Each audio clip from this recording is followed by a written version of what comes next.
année.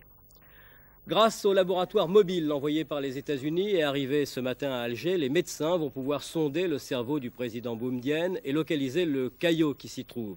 Le chef de l'État algérien semble aller mieux, il est sorti du coma profond dans lequel il était plongé, mais quelle que soit l'évolution de son état de santé, il ne pourra plus jamais gouverner. Le problème de sa succession reste entier.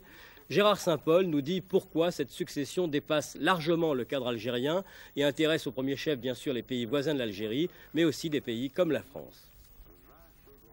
Avec ses 2 381 000 km², ses 17 millions et demi d'habitants, l'Algérie est une clé très importante et en même temps une façade sur le monde occidental.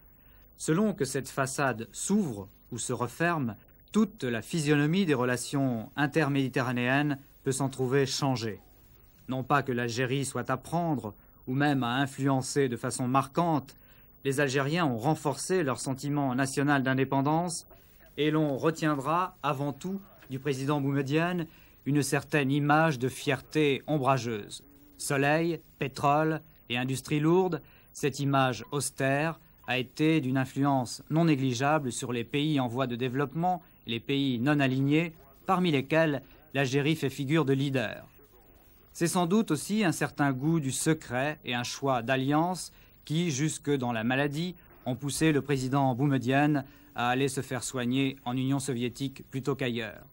Mais dans un deuxième temps, réflexe significatif, on fait appel, parmi d'autres, mais en premier lieu, à des médecins français pour tenter l'impossible.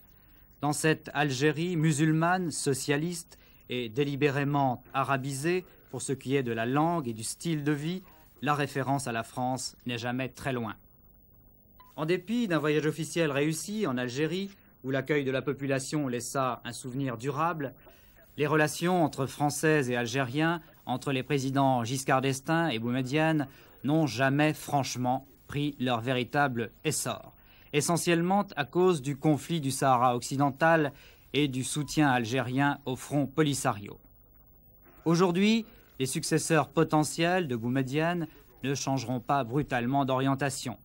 Mais ils devront compter avec l'opinion algérienne et peut-être faire un choix de priorité entre les problèmes de la vie quotidienne, de ravitaillement par exemple, et les causes de politique étrangère qui ne sont pas nécessairement populaires.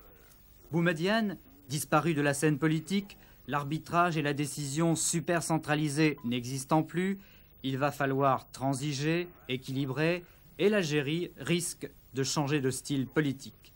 Un style peut-être plus ouvert aux bonnes relations avec la France et avec les autres pays du Maghreb, Tunisie et Maroc, qui attendent avec beaucoup d'intérêt de connaître l'orientation réelle des prochains dirigeants algériens.